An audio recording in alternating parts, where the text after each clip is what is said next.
The eviction notice was still on my door when I left for the port. Austin Allen had taped it there himself that morning, yellow paper folded once, my name printed across the front in that cheap inkjet font landlords love. I didn't pull it down. Figured it didn't matter much either way.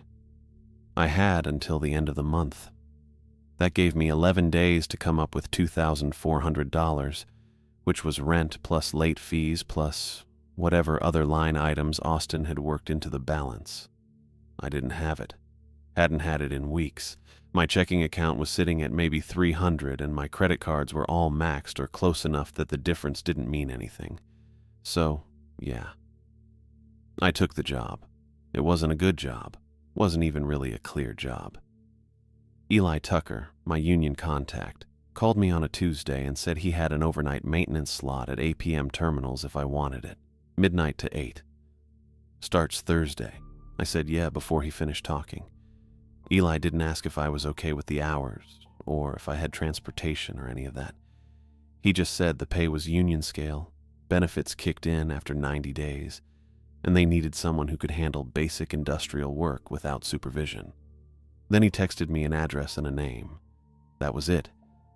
I knew Eli from back when I was still working steady. He was a shop steward at one of the refineries up in Torrance, the kind of guy who knew everyone and kept numbers in his phone instead of writing them down. Good guy, practical. If Eli said a job was real, it was real. I didn't ask him why they were hiring so fast or why he thought of me. Probably he knew I was in a spot. People talk.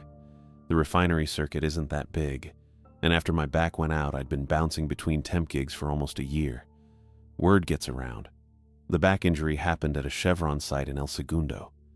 I was pulling a seized valve off a high-pressure line, and the wrench slipped, torqued my whole spine sideways, felt like someone stuck a knife between my vertebrae and twisted.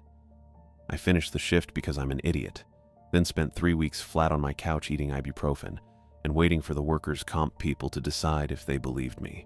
They did, eventually. Paid for an MRI and some physical therapy. But by the time I could work again, Chevron had filled my spot and the union couldn't place me anywhere long-term. Too much liability, I think.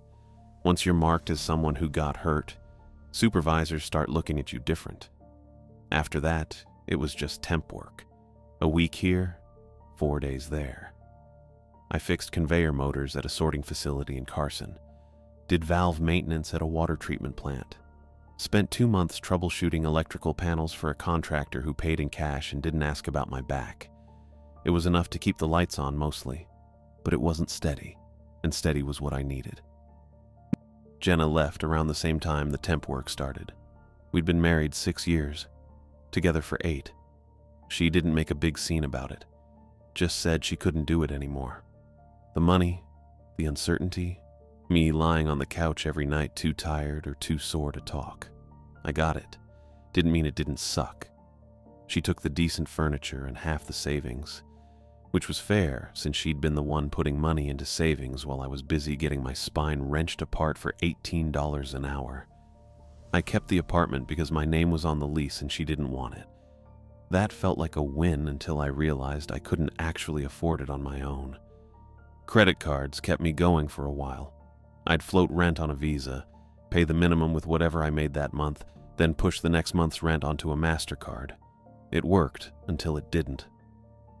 By the time Eli called, I owed maybe $14,000 across 4 cards, and the interest was compounding faster than I could pretend to keep up. Austin didn't care about any of that. He just wanted his money on the first, and when I didn't have it by the 10th, he started the eviction process. Can't blame him, really. He owns 6 units in the building, and if he let people slide, he'd be out of business. Still felt pretty cold when he showed up at 7 in the morning with his tape gun and his yellow paper. I didn't answer the door when he knocked, just waited until I heard him walk away, then looked through the peephole and saw the notice flapping against the frame. So yeah, the port job was everything. It was rent, it was keeping my car insured, it was maybe starting to chip away at the credit cards if I got lucky. I wasn't about to ask questions. I left Long Beach a little after 11.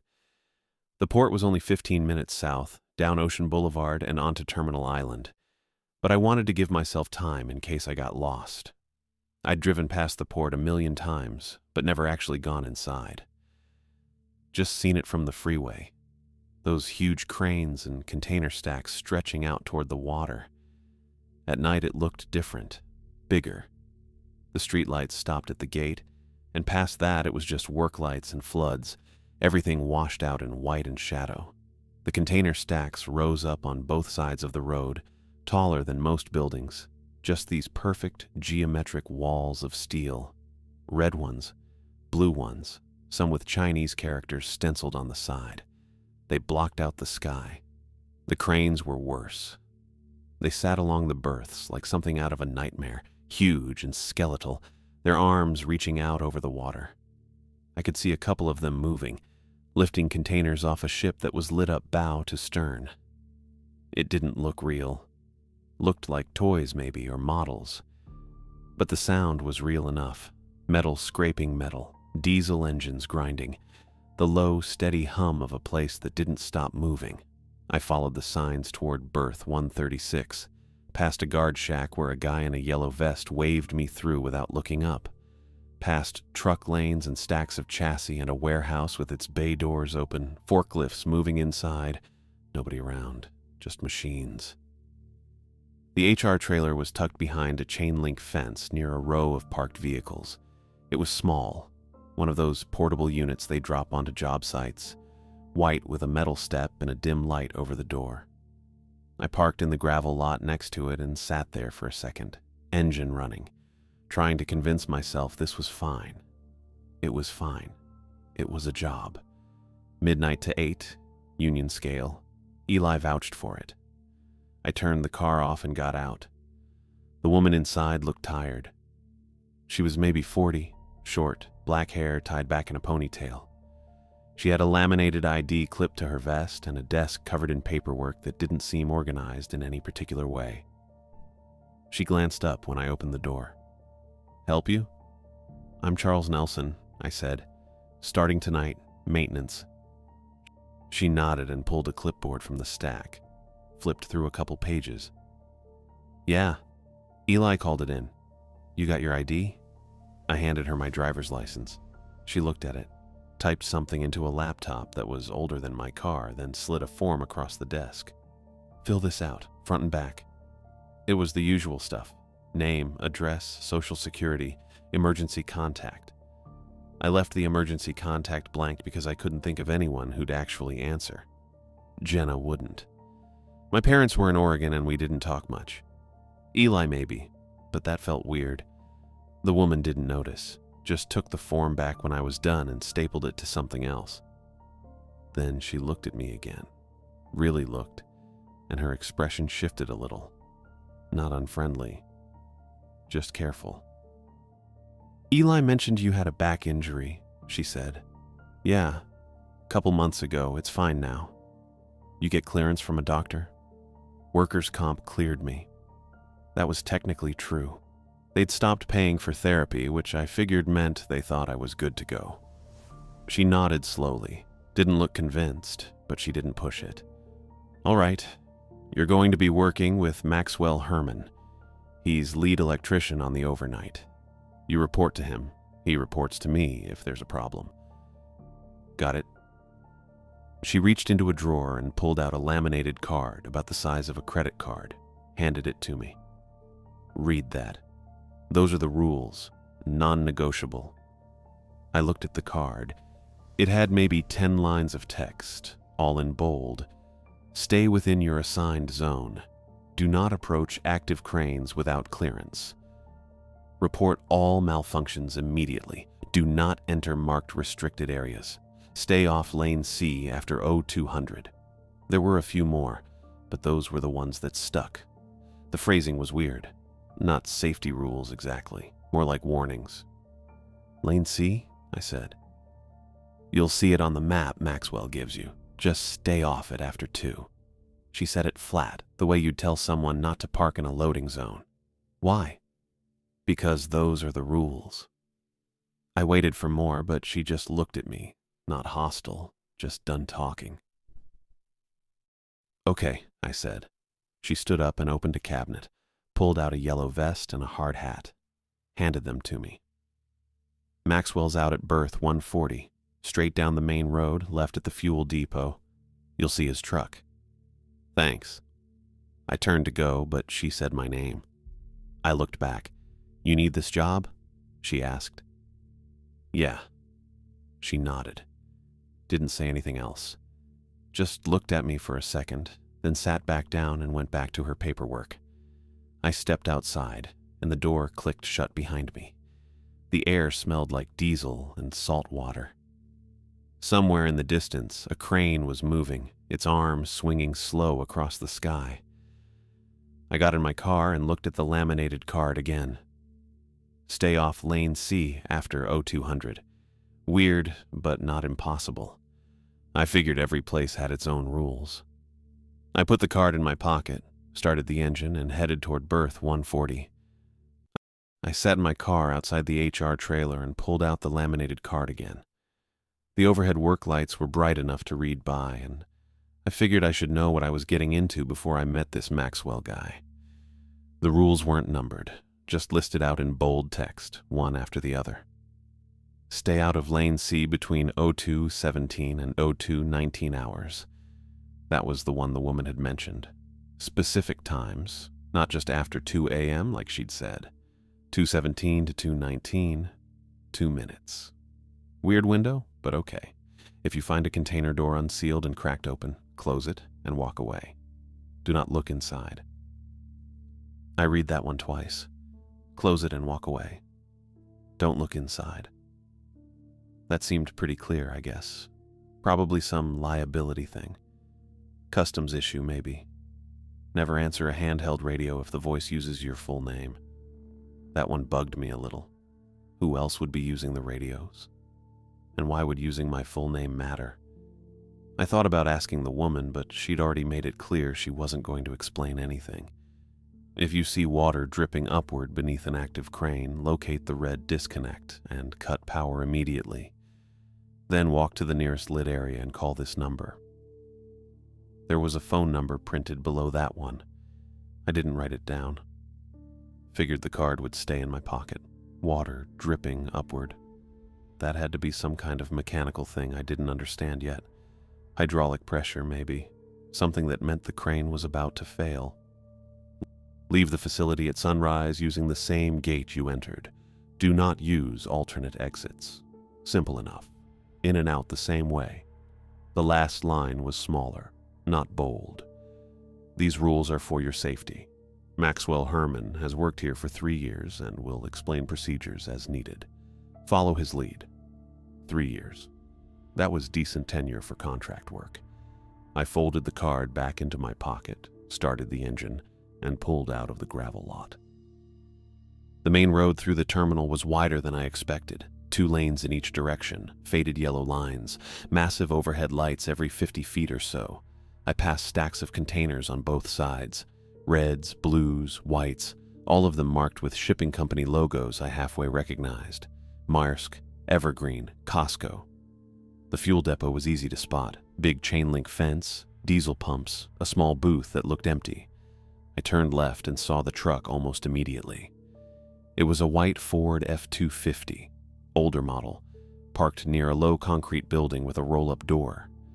Someone was leaning against the tailgate, arms crossed, watching me pull up. I parked next to the truck and got out. The guy pushed off the tailgate and walked over. Tall, maybe 6'1", wiry build, wearing work gloves and a high-vis vest over a long-sleeve shirt. His hard hat was sitting on the truck bed. He looked me over once, then nodded. You Nelson? Yeah, Charles. Maxwell Herman. He didn't offer his hand, just tilted his head toward the truck. You can call me Maxwell, everybody does. Okay. Sadie tell you the rules? Gave me the card. Good. You read it? Yeah. You get it? I hesitated. Some of it. Maxwell grinned a little. Dry, not mean. That's honest. Most guys say yes and then do something stupid by 0300. He turned and grabbed his hard hat, then pulled a folded map out of his back pocket. Come here. I'll show you the layout. He spread the map on the truck bed. It was a printed diagram of the terminal, black lines on white paper labeled with berth numbers and lane letters. Someone had drawn on it in red pen, circles, X marks, notes in the margins. Maxwell tapped a spot near the bottom. We're here, berth 140. Maintenance zone runs from here to here. He traced a rectangle with his finger. 6 berths, maybe 40 cranes total depending on what's active. Our job is to check electrical connections, grease motors, swap out bulbs, that kind of thing. Nothing complicated. Okay. Most of the cranes are automated. They'll keep running while we work. You stay clear of the rails and you're fine. He pointed to a red circle on the map. This is lane C, runs parallel to berth 142. You don't go near it between 0217 and 0219. Why those times? Maxwell looked at me, not annoyed, just measuring. Because that's when the foghorn goes off. Foghorn. Yeah. What's that got to do with the lane? He folded the map back up and stuffed it in his pocket. You'll hear it. When you do, you make sure you're nowhere near lane C. That's it. I wanted to push, but his tone said the conversation was over. I let it go. Maxwell grabbed a clipboard from the truck cab and scanned it.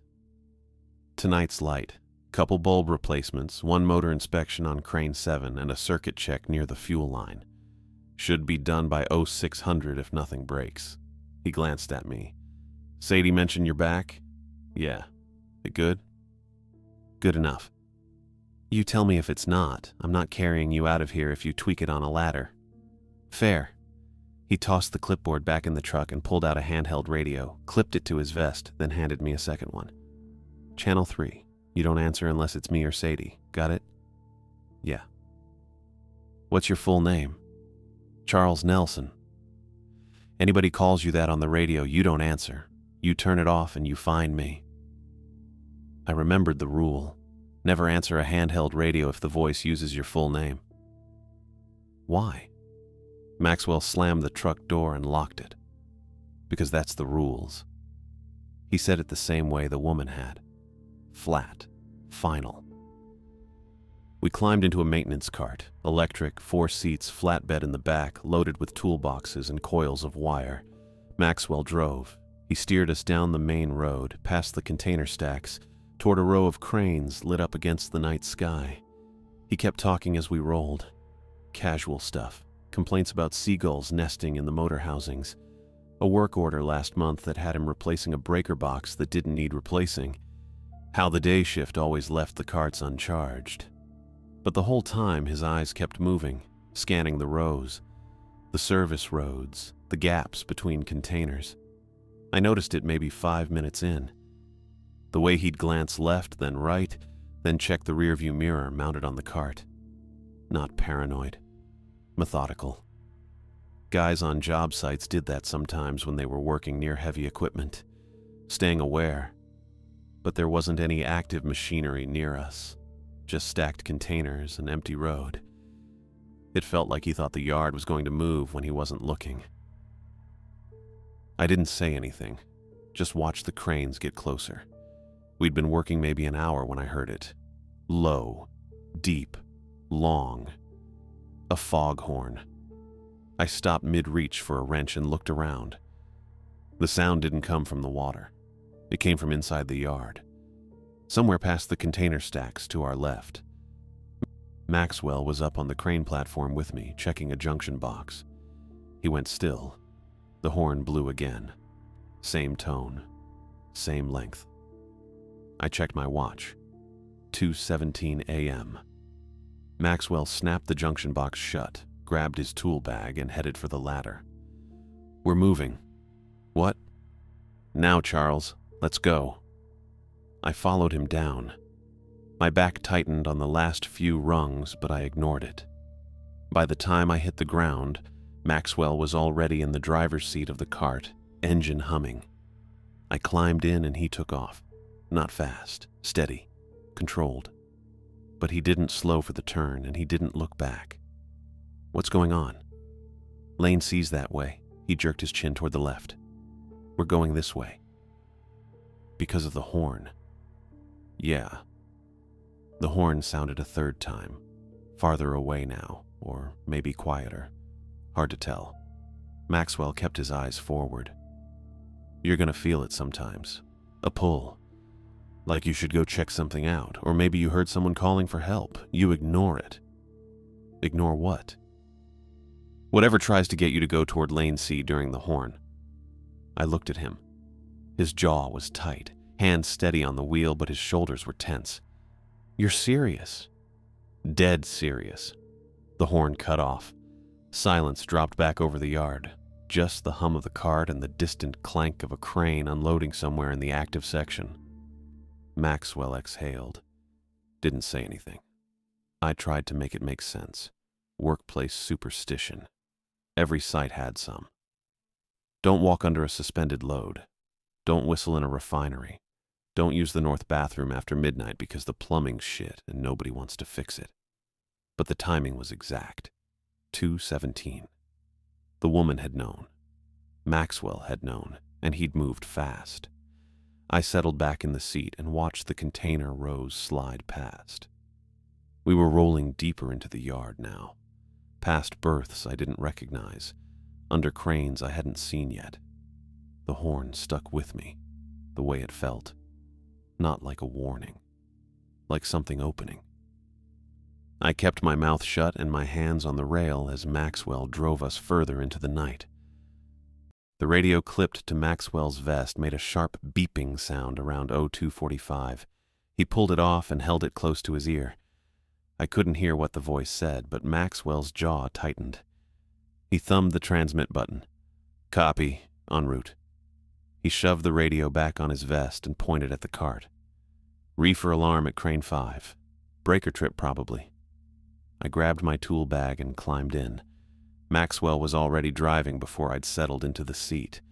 Reefer alarms were common enough. Refrigerated containers ran on external power while they sat in the yard, and the breakers tripped all the time. Voltage spikes, bad wiring, moisture in the connections. Standard maintenance call. Reset the breaker, check the connection, log it, move on. I'd done dozens of them at the Chevron site on different equipment, but same principle. Maxwell drove us past 2 container rows and hung a right at a painted yellow arrow on the asphalt. The work lights overhead flickered once, then held. I didn't mention it. Maxwell didn't either. Crane 5 sat near the eastern edge of our zone, close to where the berths ended and the container stacks started. The crane itself was idle, arms locked in the resting position. Below it, a single white refrigerated container sat on a chassis, humming, except the hum sounded off. Too low.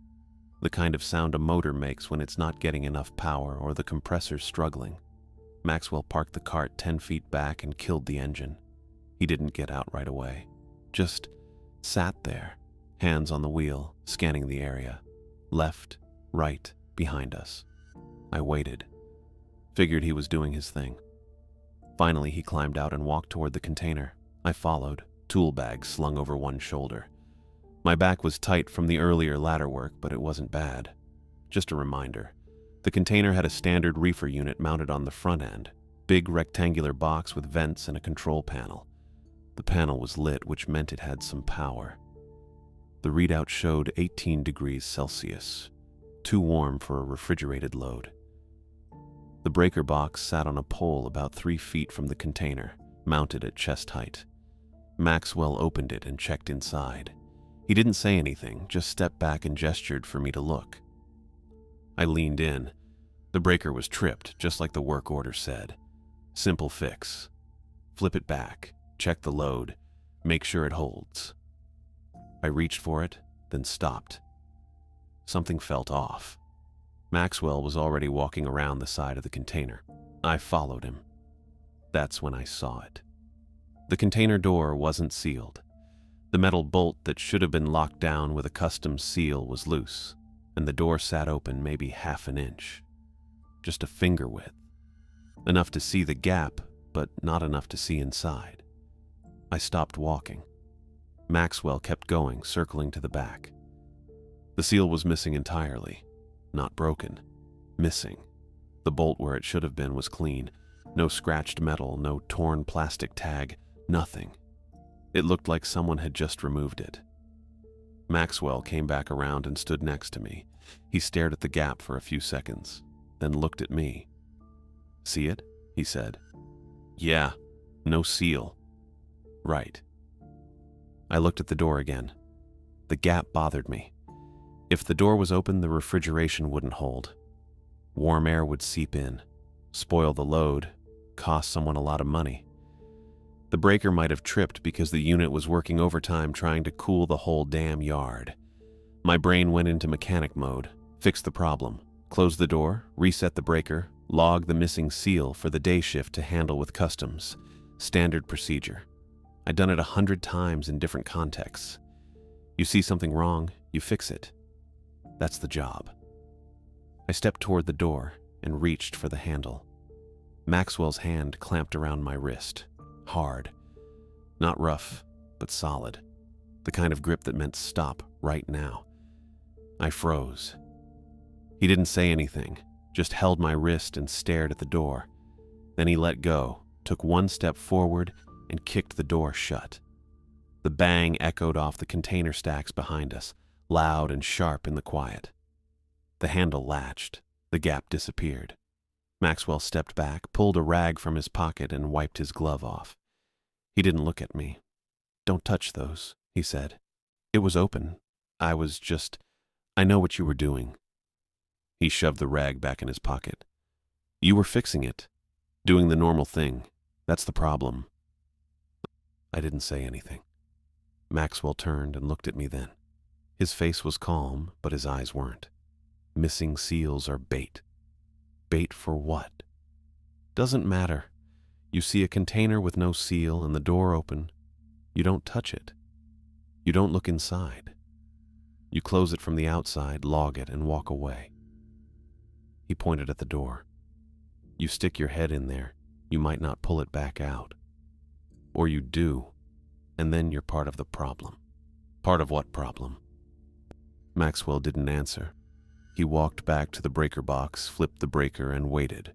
The reefer unit kicked on with a louder hum. The readout started dropping. 19 degrees, 18, 17.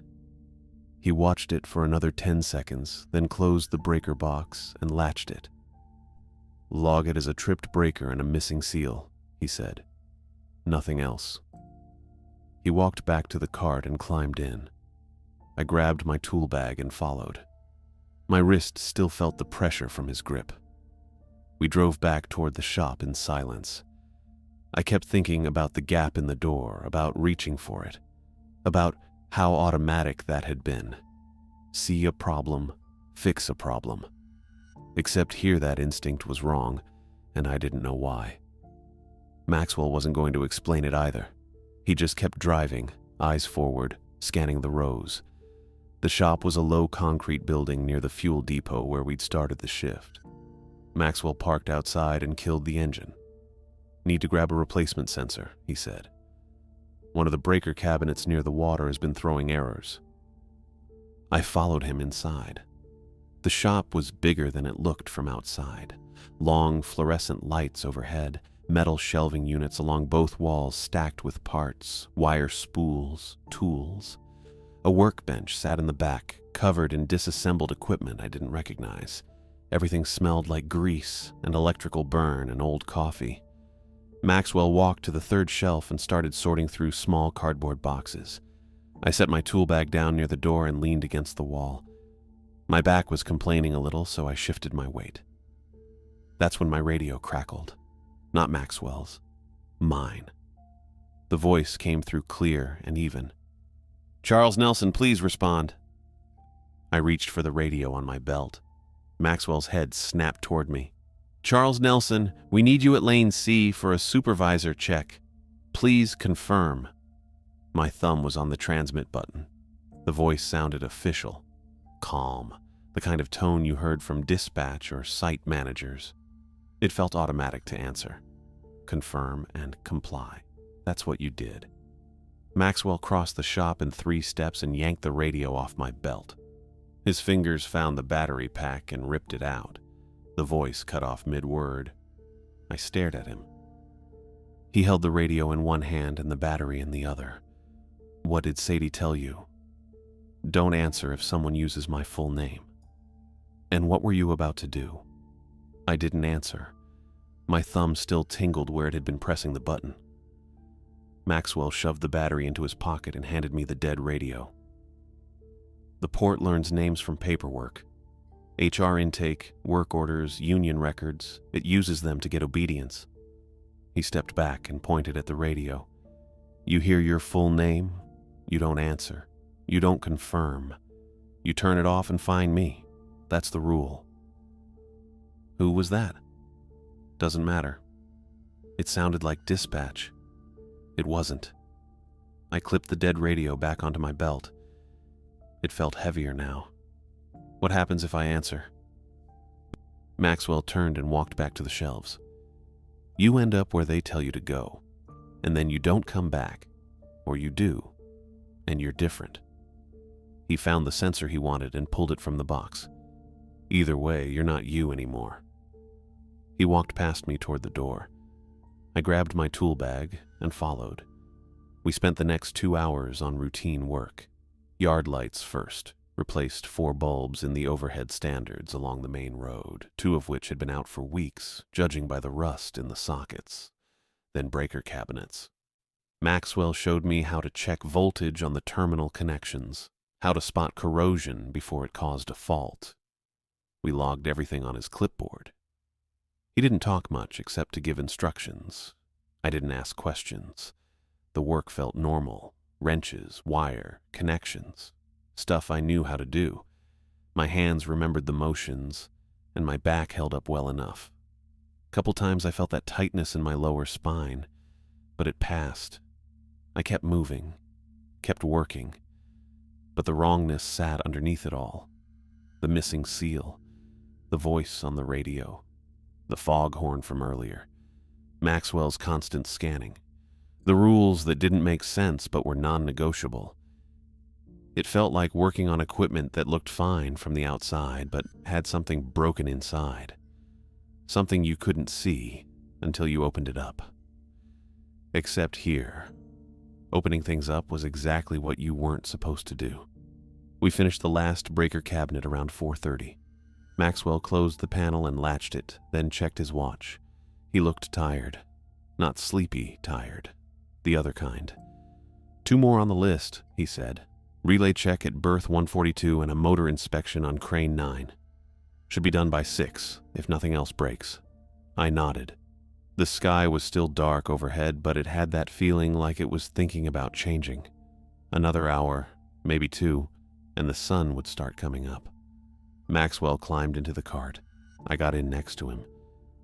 He drove us toward berth 142, taking the long route around the container stacks instead of cutting through. I didn't ask why. I was starting to understand that the routes mattered here. Where you went and when you went there. What you avoided. The wrongness didn't go away. It just sat there, quiet and sharp while we kept working. We pulled up under crane 7 at around 4:45. The sky was still dark, but it had that texture like it knew dawn was coming in an hour or so. Maxwell parked the cart 20 feet back from the base, killed the engine, and sat there doing his usual scan. Left, right, behind. I grabbed my tool bag and followed him out. The crane was idle, arms locked in resting position, no container hanging from the spreader. The whole thing was maybe 100 feet tall. Steel lattice painted that industrial yellow-orange that looks the same everywhere. I'd worked under plenty of cranes before. They're loud when they move and quiet when they don't. This one was quiet. Maxwell walked a slow circle around the base, checking the support legs and looking up at the cables. I followed with the bag. My back was holding up okay. A little tight in my lower spine, but nothing I couldn't ignore. That's when I saw the puddle. It was maybe 3 feet across, sitting right under the southeast support leg. Dark water, almost black under the work lights. Could have been hydraulic fluid or runoff from somewhere. except it didn't smell like oil. It smelled like salt water and rust. I stopped walking and stared at it. The puddle wasn't flat. Little beads were forming on the surface. Not ripples. Beads. They lifted off the asphalt one at a time, tiny drops pulling themselves upward against gravity. I watched one bead hover for half a second, then drift up toward the steel leg like it was being drawn by a magnet. Then another. Then 3 more. I blinked and crouched down to get a better look. The beads kept forming, kept rising. They weren't falling. They were climbing. "Maxwell," I said. He was already next to me. I didn't hear him walk over. He looked at the puddle, then up at the crane leg where the beads were traveling. His jaw tightened. He didn't say anything for a few seconds. Then he pointed. I followed his hand and saw the red disconnect box mounted on a pole maybe 10 feet away. Chest height, metal casing, big lever on the side. I'd seen 100 of them. Standard emergency shutoff for crane power.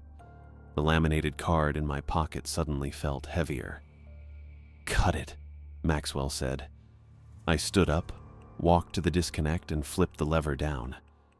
It clunked into place with that solid mechanical sound that means the circuit's open. No power running through. The crane kept humming, not loud, just a low vibration I could feel more than hear, like the steel was still live even though I'd just killed the feed. I turned back to the puddle. The beads weren't beads anymore. It was a stream now, steady, continuous, climbing the support leg in a thin line that defied every rule I knew about how water works. The stream thickened as I watched, widening from the width of a pencil to the width of my thumb, flowing upward along the steel. Then it wasn't a stream, it was a wall. A thin sheet of water coating the entire support leg, rising from the puddle on the ground and spreading up toward the crane's housing. It moved smooth and slow, no splashing, no dripping back down. Just climbing. I'd cut the power. The crane shouldn't have been doing anything. "Maxwell," I said again. He already had his phone out, not the radio. A cell phone, old model with a cracked screen. He held it to his ear and turned away from me slightly. "Sadie," he said. "We got a problem at Crane 7. I couldn't hear her response, but Maxwell's face didn't change. "Upward drip," he said. "Nelson cut the disconnect. Crane's still live." A pause. "Yeah." He followed the card. Another pause. Longer this time. Maxwell glanced at me, then back at the crane. The water wall was halfway up the leg now, maybe 40 feet high. It looked wrong. Not just physically impossible. Wrong in a way that made my stomach tighten. "How long?" Maxwell said into the phone. I heard Sadie's voice faintly, tinny through the speaker. I couldn't make out words, but the tone was clipped. Urgent. Maxwell nodded. "Copy. We're moving." He lowered the phone, but didn't hang up. He looked at me, and his expression was the same flat control he'd worn all night. But his eyes were different, sharper. "If power stays on after the disconnect," he said, "the crane isn't on the grid. Something else is feeding it." I stared at him. "What else?" "Don't know. Doesn't matter." He gestured toward the cart. "Sadie says we need eyes on lane C before 2:17. I checked my watch. It was 4:51. "That's over 9 hours from now," I said. Maxwell shook his head. "Not tonight. Next cycle. She means we check it now while the yard's waking up." "Waking up?" That's what she said. He turned and walked back to the cart. I followed, glancing once more at the crane. The water had reached the housing now, spreading across the metal like a living thing. I couldn't see where it was going after that. Up into the cables, maybe. Or into the motor. I didn't know, and I didn't want to know. I climbed into the cart next to Maxwell. He still had the phone to his ear. "Yeah," he said. "We're going." He hung up, pocketed the phone, started the engine but didn't turn the headlights on. "Hold on," he said. We rolled forward into the dark. The fog came in fast, We'd been driving maybe 2 minutes, cutting between container stacks on a service road I hadn't seen before, when the air thickened. 1 second I could see the rows on either side of us. The next second the containers were shadows. The next they were gone. Maxwell kept the cart lights off. I couldn't see more than 10 feet ahead. The asphalt under us disappeared into gray nothing, and the overhead work lights were just faint halos floating above. I figured he'd slow down. He didn't. He drove steady, maybe 15 miles per hour, hands loose on the wheel. His head turned left and right like he was reading the fog for landmarks I couldn't see. "Lane C's on the west edge," he said. "Past the fuel depot. We're taking the back route." I didn't ask why. I already knew. Same reason we'd avoided it earlier. Same reason the rules said stay off it after 217. Except now we were heading straight for it. I heard something clang deep in the container rows to our left. Metal on metal, sharp and echoing. Then another clang further away. Then a third one even further, like dominoes falling in reverse. "Trucks?" I said. "No trucks scheduled till 6, Maxwell said. The clanging kept going. Irregular rhythm, no pattern I could follow. Maxwell didn't slow down. We turned right at an intersection I didn't recognize. The fog pressed in tighter, and I couldn't see the front of the cart anymore. Just the steering wheel and Maxwell's hands and the gray wall ahead. Then I saw the figure, standing in the road maybe 30 feet out, wearing a reflective vest that caught what little light there was and threw it back at us in dull yellow-green stripes. The figure raised one arm and waved, slow, deliberate, the same motion I'd seen 100 times from dispatchers and ground crew. "Maxwell," I said. "I see him." Maxwell didn't touch the brake. The figure kept waving. We got closer. 20 feet. 15. I could see the vest clearly now. Standard high-vis with the reflective tape in horizontal bands across the chest and arms, but I couldn't see the person wearing it. The fog swallowed everything above the shoulders and below the waist. Just the vest, floating in the gray, waving us forward. "That's dispatch, right?" I said. "No," Maxwell said. 10 feet. "The vest's fake," Maxwell said. 5 feet. I braced against the seat. Maxwell didn't swerve. The cart drove straight through where the figure was standing, and I felt nothing.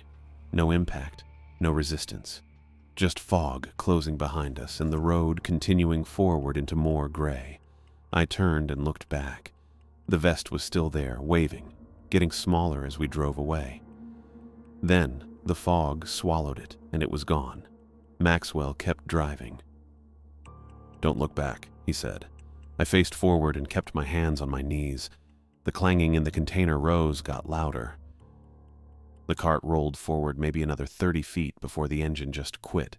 Not sputtering, not grinding down, just dead. 1 second we were moving, the next we were coasting to a stop in complete silence. Maxwell didn't swear or hit the wheel. He just looked at the gauge, which showed 3/4 battery, then turned the key. Nothing. Not even a click. I figured a loose connection or maybe something shorted out. "Battery's still good," I said. "I know." We were at the mouth of Lane C. I could see the faded paint on the asphalt where the lane designation started. White letters maybe 2 feet tall that had been run over enough times they were barely readable. Container stacks rose on both sides, taller than the others we'd passed, maybe 6 or 7 high. The fog pressed in tight, but I could still make out the shapes. Then the horn went off. Same sound as before, low and deep, vibrating through my chest more than my ears.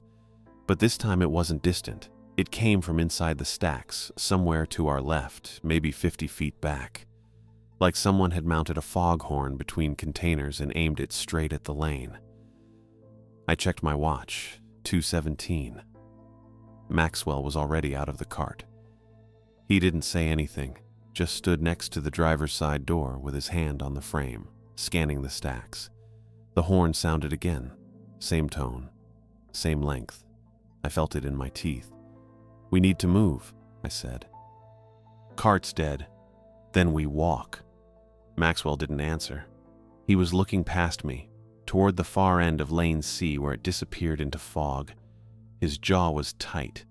I'd seen that look before on job sites when someone realized a mistake couldn't be undone. I stepped down from the cart to check the wheels. Maybe we could push it. Maybe the brake was stuck. I don't know. I just needed to do something. My boot hit the ground and sank. Not much, maybe half an inch, but asphalt doesn't give. I lifted my foot and looked down. The surface looked the same, cracked pavement, oil stains, the usual, but it felt wrong. Soft. I pressed my boot down again and watched it sink another quarter inch, like stepping on wet sand. The smell hit me a second later. Low tide. That specific mix of salt and rot and seaweed baking in the sun. Except there was no sun and we were 100 yards from the water. I crouched and touched the asphalt with my glove. It looked solid.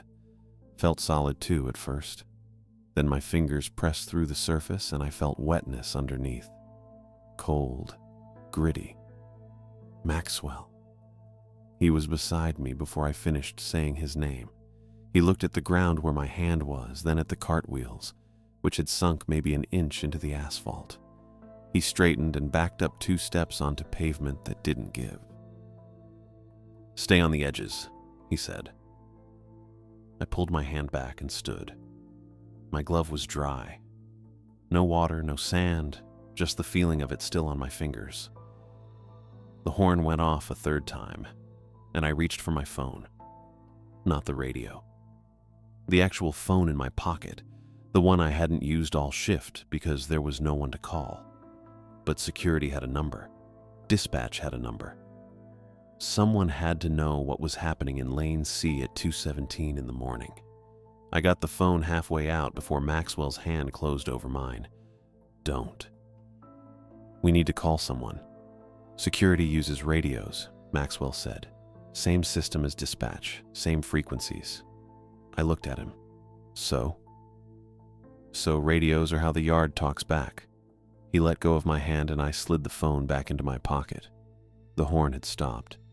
The fog sat heavy and still around us, and the only sound was my breathing and the faint hum of work lights somewhere behind the stacks.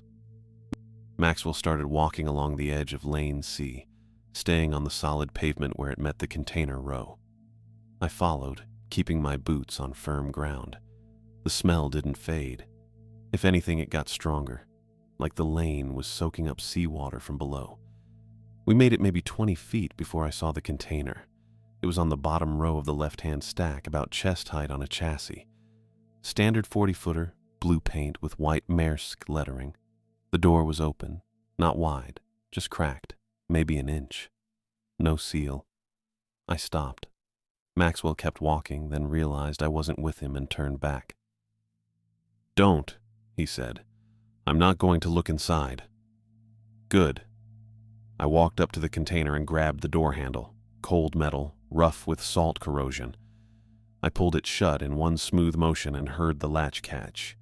The bang echoed off the stacks just like it had at Crane 5. I stepped back. The latch popped. Not slowly. Not like it hadn't caught. It just popped open with a sharp metallic click, and the door swung out an inch. I stared at it. Maxwell was beside me now, not saying anything. I reached for the handle again and pulled the door shut harder this time. Made sure the latch seated. Heard the bolt slide home. I stepped back. 3 seconds, maybe 4. The latch popped again. Same click, same inch of gap. Then the tapping started. Steady, deliberate. Metal on metal, like someone knocking on the inside wall of the container with a wrench handle. 3 taps. Pause. 3 more taps. "We're leaving," Maxwell said. I didn't move. The tapping continued. 3 taps. Pause. 3 taps. I've been on enough job sites to know what that sounds like. That's someone signaling. That's someone trapped and trying to get attention because they can't yell loud enough, or the air's running out, or they're hurt and can't move. That's someone who needs help. "Nelson," I knew the rules. I'd read the card. I'd seen Maxwell kick the last door shut without a second thought. But the tapping kept going, and all I could think about was some dock worker who'd climbed inside to check a load or fix a tie down, and the door had swung shut behind him, locked him in, left him in the dark with no phone and no radio and no way out. I reached for the handle. Maxwell didn't stop me this time. He just stepped back. I pulled the door open, not all the way, just 2 inches, just enough to look inside. No cargo, no darkness. A hallway, clean, brightly lit. The kind of overhead fluorescence you see in office buildings, the ones with the white plastic diffusers that make everything look flat and too bright. The floor was carpet, not industrial, not the kind you see in warehouses, office carpet. Gray with those little flecks of blue and black that are supposed to hide stains. The smell hit me next. New paint. That chemical tang that gets in your throat and stays there. At the far end of the hallway, maybe 30 feet back, someone was standing. Jenna. She looked exactly the same. Same height, same dark hair, worn smooth and straight past her shoulders. Same fitted slacks and blouse she used to wear to work, back when she had the job at the insurance company in Long Beach. She wasn't moving, just standing there with her arms at her sides, watching me.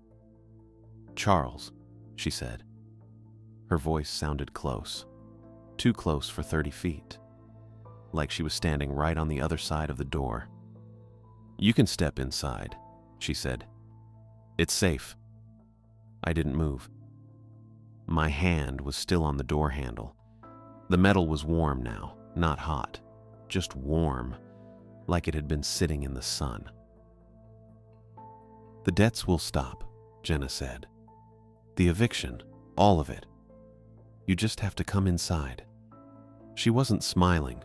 She never smiled much, even when we were good, but her face had that look, the one she used to give me when I'd done something she didn't approve of but wasn't surprised by. Calm disappointment.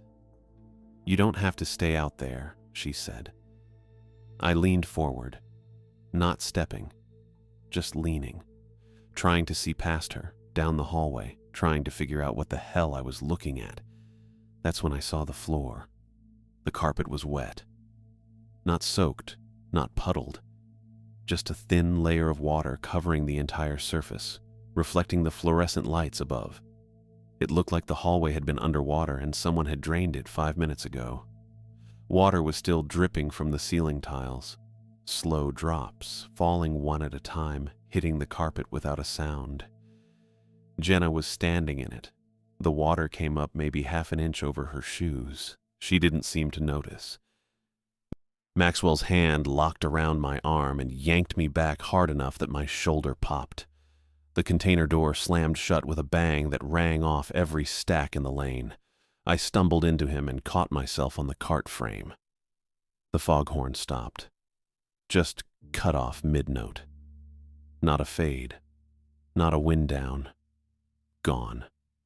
The silence hit harder than the noise had. My ears rang with it. I could hear my own breathing and Maxwell's and nothing else. No hum from the work lights, no distant truck engines, no water lapping somewhere it shouldn't be. Just us standing there in the fog at the mouth of Lane C with the container door shut and Jenna gone. I figured that was it. Whatever had opened up was closed now. The horn was done. We could get back in the cart and finish the shift, and I could pretend the hallway hadn't been real. Then the radio in my pocket spoke. Not Maxwell's radio. Mine. The one he'd ripped the battery out of 2 hours ago in the shop. Charles Nelson, Maxwell Herman. The voice came through clear, no static, just a calm, professional tone like dispatch calling a standard job. My hand went to my vest pocket where the radio was clipped, and I felt it vibrating slightly against my ribs even though the battery pack was gone. Maxwell didn't move. His hand was still on my arm. "Charles Nelson and Maxwell Herman, please acknowledge." I reached for the radio and Maxwell's other hand shot out and grabbed my wrist. He shook his head once, His jaw was locked tight and his eyes stayed on the container door. The radio kept going. Gate logs now show you both clocked out at 02:41. Your shift is complete. Please proceed to the exit. I looked at Maxwell. He let go of my wrist but didn't say anything. The voice continued. Same calm tone. Sunrise is at 06:22. Leaving through the wrong gate will turn you around. You'll walk until you reach the water. This is for your safety. Maxwell finally moved. He pulled the dead radio off my belt, turned it over in his hand, and confirmed the battery compartment was still empty. Then he dropped it on the asphalt. It hit with a plastic crack, and the voice kept talking. Please use the gate you entered through. Any other exit will not recognize you. The radio went quiet. Not off. Just waiting. I asked what that meant. Maxwell stepped on the radio. It crunched under his boot, but I could still see the little red LED on the side glowing faint through the fog. It means the yard's got us logged out, he said. We're not supposed to be here anymore. So we leave. Through the wrong gate, and we don't leave. We loop. Walk in circles until we're too tired to know which way is out. He looked past me toward where the lane disappeared into fog. Or until we give up and walk into the water because it's easier. I thought about Jenna in the hallway saying the debts would stop. I thought about the eviction notice folded in my glove box and the $2,400 I didn't have. What do we do? Maxwell looked at his watch. 4:53. He pulled out his phone and checked the screen, then shook his head. No signal. He pocketed it and turned back toward the cart. We make Crane 7 actually trip. We already cut the disconnect. Yeah, and it's still live. He grabbed his tool bag from the cart bed. Disconnect didn't work because the crane's not on the grid anymore. It's running on something else, something the yard fed it when the water started climbing. I didn't ask what. I was learning that what didn't matter as much as how to stop it. So we force a fault, Maxwell said. A real one. Dead short straight into the frame. Make the whole thing trip so hard the yard can't keep it live. He slung the bag over his shoulder. That's the only reset. We kill Crane 7 for real and maybe the logs reset too. Maybe the gates remember we're still clocked in. And if they don't? He didn't answer.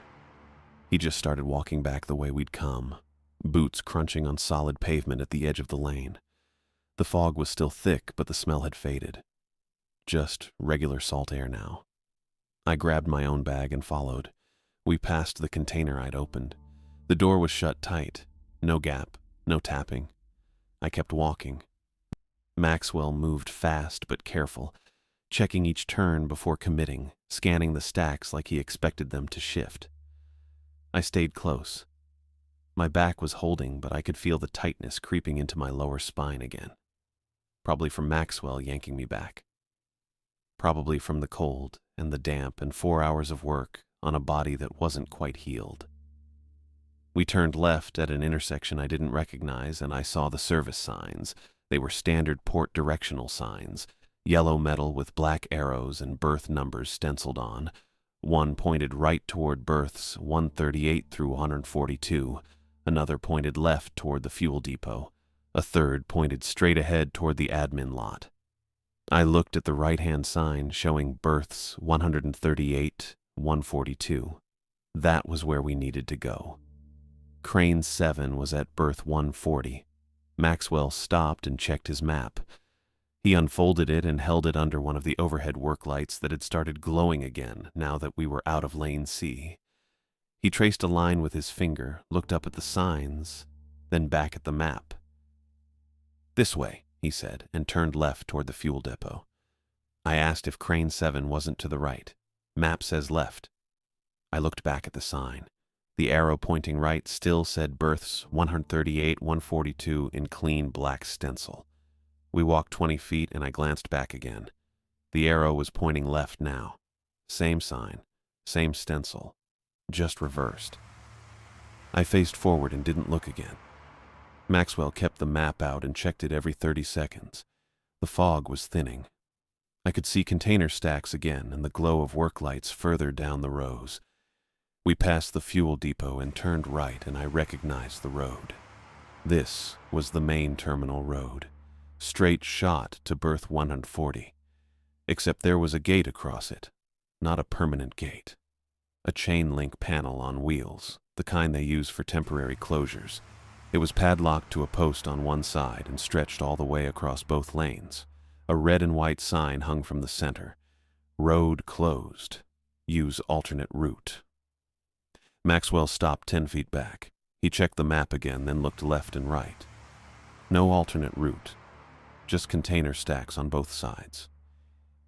He walked up to the gate and examined the lock. Standard port padlock, thick shackle. He pulled a pair of bolt cutters from his tool bag. "This wasn't here before," I said. "Doesn't matter." He positioned the cutters on the shackle and squeezed. The metal resisted, then gave with a sharp crack. The lock fell to the asphalt and Maxwell pushed the gate open just wide enough for us to slip through. It rolled smooth on its wheels and clanged against the post when it swung back. We kept moving. Crane 7 came into view 2 minutes later, still lit, still humming. The water was worse. It wasn't a puddle anymore. It was a column, a solid dark mass rising from the asphalt straight up the support leg into the crane housing, thick enough now that I couldn't see the steel through it. The surface moved slow, rippling like something alive, climbing steady. Maxwell stopped at the 20-foot mark. Same place we'd parked the cart before. The red disconnect box was still open. Lever still down. No power supposed to be flowing. I walked up to it and put my hand on the metal casing. It was warm. Not hot, just warm. Like it had been sitting in the sun. Except the sun wasn't up and the metal should have been cold from the night air. I pulled my hand back and the warmth stayed on my palm. I could feel it pulsing faint and rhythmic. Not my own heartbeat. Something slower. Maxwell came up beside me and looked into the disconnect box. The lugs were exposed. Thick copper terminals where the main power lines connected. They should have been dead. Cold metal with no current. "We need a dead short," he said. "Something that'll dump everything straight to ground. Make the fault so big the yard can't ignore it." I opened my tool bag and pulled out a grounding strap. Heavy braided copper with alligator clips on both ends. I also grabbed a crescent wrench from the side pocket. Maxwell watched me. "You done this before?" "Not like this. It's gonna arc. Don't touch the frame when it goes." I nodded. My hands were already moving. I clipped one end of the grounding strap to the wrench handle, making sure the connection was solid. Then I clipped the other end to the crane frame where the disconnect box mounted. The metal was warm there too. I looked at the lugs, 2 of them, positive and ground. I needed to bridge them with the wrench and let the current find the shortest path to earth through the strap. Maxwell stepped back 3 feet. I wrapped my hand in my sleeve and positioned the wrench head over the lugs. Then I shoved it in hard and let go. The arc flashed blue and silent, no crack, no buzz, just light. It lit up the whole crane base, and I saw my shadow stretching long across the asphalt behind me. The wrench glowed white-hot for half a second, and the smell of burning metal filled the air. Then every container in Lane C answered. One synchronized bang. 50, 60, maybe 100 doors slamming shut all at once. The sound rolled across the yard like thunder, and I felt it in my chest. The water column dropped, just fell straight down, all of it. Gallons of dark salt water crashing onto the asphalt and soaking my boots and splashing up to my knees. It was cold, freezing cold. My feet went numb instantly. The crane went dark. No hum, no lights, dead. The foghorn started up again somewhere behind the stacks and then cut off mid-breath. Choked. Gone. I stood there with water dripping off my coveralls and my boots full of freezing seawater and the wrench still glowing faint red in the disconnect box. Maxwell exhaled slow. That's it. The yard was quiet. Normal quiet. I could hear a truck engine in the distance and the faint beep of a reversing alarm in the wind coming off the water. I pulled the wrench out with my sleeve still wrapped around my hand. The metal had cooled, but the handle was scorched black and the strap had melted halfway through. By the time we got back to the gate, it was 5:45 and the sky was starting to gray at the edges. Not sunrise yet, but close. Our badges didn't work. I swiped mine at the card reader next to the guard shack and got a red light and a beep that meant no access. Maxwell tried his. Same result. The guard shack was empty. Lights on inside, but no one at the desk. Then I saw Sadie walking toward us from the HR trailer with a paper logbook under her arm. She looked tired. More tired than when I'd met her 6 hours ago. Her hair was coming loose from the ponytail, and she had a coffee stain on her vest. She stopped on the other side of the gate and opened the logbook, flipped through a few pages, found what she was looking for, and ran her finger down a column of handwritten names. "You're not in here," she said. Maxwell leaned against the fence. "We just tripped Crane 7. Check the fault log." "There's no fault log for tonight. No work orders either." She closed the logbook. "The yard reset. You two were never here." I looked at Maxwell. He didn't look surprised. Sadie continued. "That means no record, no pay trail, no union hours." She looked at me. "No proof you worked." I thought about the $2,400 I still owed and the eviction notice that was still real and the 11 days I had left. "We walked out the right gate," I said. "You did." She nodded. "That's why you're standing here and not walking circles in the fog." She pulled a pen from her pocket and made a mark in the logbook. "I'm logging you both out manually, off the books. It won't help with pay, but it'll close the loop so the yard stops looking for you." She clicked the pen and tucked it back in her pocket. Then she reached over and unlocked the gate from the inside. It swung open. "Go home. Don't come back tonight." Maxwell walked through first. I followed, still carrying my tool bag and the burned wrench. Sadie called after me. "Charles." I stopped and turned. "You refused it, didn't you?" She didn't wait for me to answer. "Good. The ones who take the offer don't come back the same." I didn't ask what she meant. I just nodded and kept walking. My truck was still in the gravel lot where I'd left it. Maxwell's too. He threw his bag in the bed of his Ford and climbed in without saying anything. His engine started, and he pulled out onto the access road heading north. I stood there for a minute with the burned wrench in my hand and my boots still wet and my back aching from the shock of the arc and the cold. The ocean had stopped trying to collect me for the night. But the debts were still real.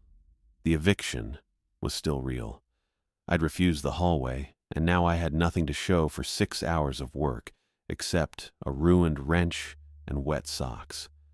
I got in my truck and drove back to Long Beach with the sunrise turning the water orange behind me.